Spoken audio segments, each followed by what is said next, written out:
Cultura y simulacro, por Jean Baudrillard. 5. Lo imaginario de Disneylandia no es ni verdadero ni falso. Es un mecanismo de disuasión puesto en funcionamiento para regenerar a contrapelo la ficción de lo real. Degeneración de lo imaginario que traduce su irrealidad infantil.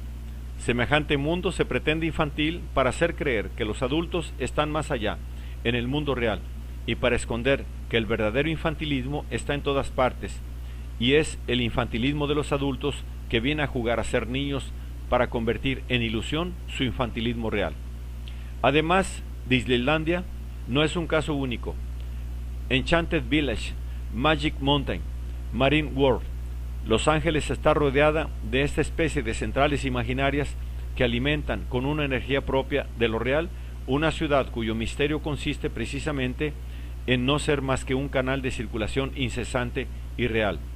Ciudad de extensión fabulosa, pero sin espacio, sin dimensión, tanto como de centrales eléctricas y atómicas, tanto como de estudios de cine. Esta ciudad, que no es más que un inmenso escenario y un traveling perpetuo, tiene necesidad del viejo recurso imaginario hecho de signos infantiles y de espejismos trucados.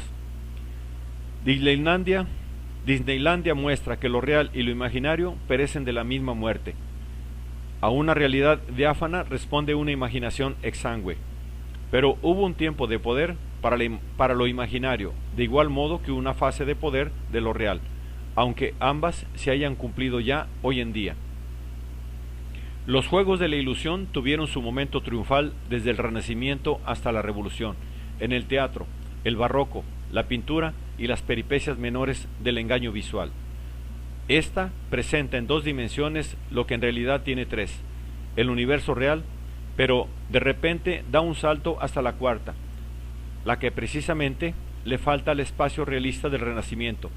Nunca se vio con mayor claridad que se trata de seccionar lo real para abrirse a lo imaginario, escamotear una verdad tras otra, un hecho tras otro, una palabra tras otra, escamotear lo real a lo real, tal es la potestad de la seducción. Si el poder tiene tres dimensiones, la seducción se inicia con una dimensión de menos. Esto es justamente lo que nos revela el estudiolo del Palazzo Ducale de Urbino.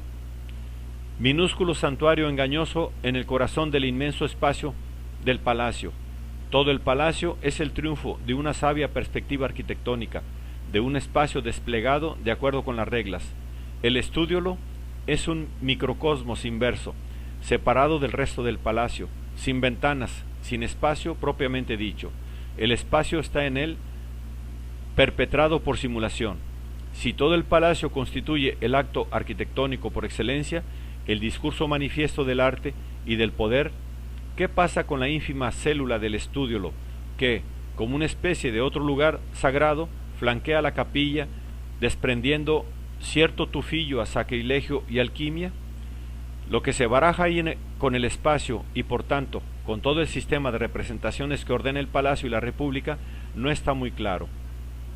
Se trata de un espacio privadísimo, es patrimonio del príncipe como el incesto y la transgresión fueron monopolio de los reyes. Tiene lugar aquí un cambio total de las reglas del juego que conduce a suponer que todo el espacio exterior, el del palacio y más allá el de la ciudad, que el espacio mismo del poder, el espacio político, puede que no sea más que un efecto de perspectiva, un secreto tan peligroso, una hipótesis tan radical. El príncipe se preocupa de guardarlos para él, solo para sí, y en la intimidad más rigurosa. Quizás reside ahí justamente el secreto de su poder. Después de Maquiavelo, los políticos quizás han sabido siempre que el dominio de un espacio simulado está en la base del poder, que la política no es una función, un territorio o un espacio real, sino un modelo de simulación cuyos actos manifiestos no son más que el efecto realizado.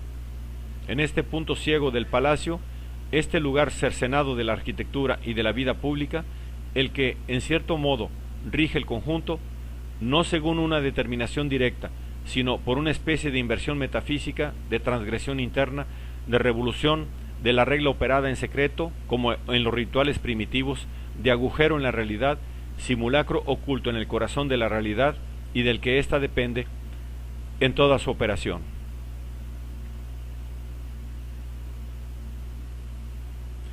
Ocurre igual con el estudio de Montefeltro. Es el secreto inverso, perverso, de la no existencia en el fondo de la realidad, secreto de la siempre posible reversibilidad del espacio real en lo profundo, incluido el espacio político, secreto que rige lo político y que se perdió luego por completo en la ilusión de la realidad de las masas. En el truco visual no se trata nunca de confundirse con lo real, sino de producir un simulacro, con plena conciencia del juego y del artificio. Se trata, mimando la tercera dimensión, de introducir la duda sobre la realidad de esta tercera dimensión, y mimando y sobrepasando el efecto de lo real, de lanzar la duda radical sobre el principio de realidad. Pues la tercera dimensión, la de la perspectiva, es también la dimensión de la mala conciencia del signo para con la realidad, y toda la pintura desde el Renacimiento está podrida de esta mala conciencia. Si existe una especie de milagro del truco, jamás se da en la ejecución realista.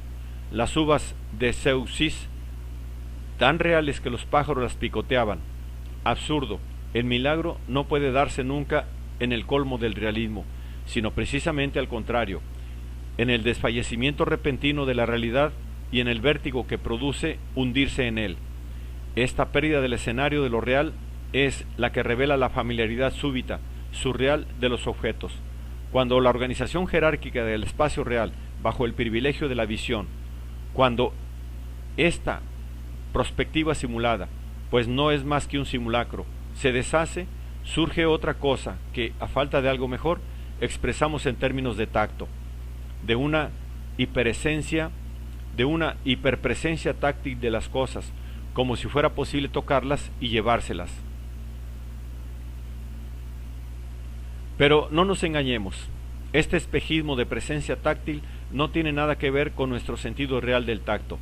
Es una metáfora de la aprehensión, correspondiente a la abolición de la escena y del espacio representativo. De golpe, esta aprehensión, que es el milagro del engaño visual, resurge sobre todo el llamado mundo real, circundante, revelándonos que la realidad nunca es otra cosa que un mundo jerárquicamente escenificado, objetivado según las reglas de la profundidad, y revelándonos también que la realidad es un principio bajo cuya observancia se regulan toda la pintura, la escultura y la arquitectura de la época, pero nada más que un principio y un simulacro al que pone fin la hipersimulación experimental del engaño visual.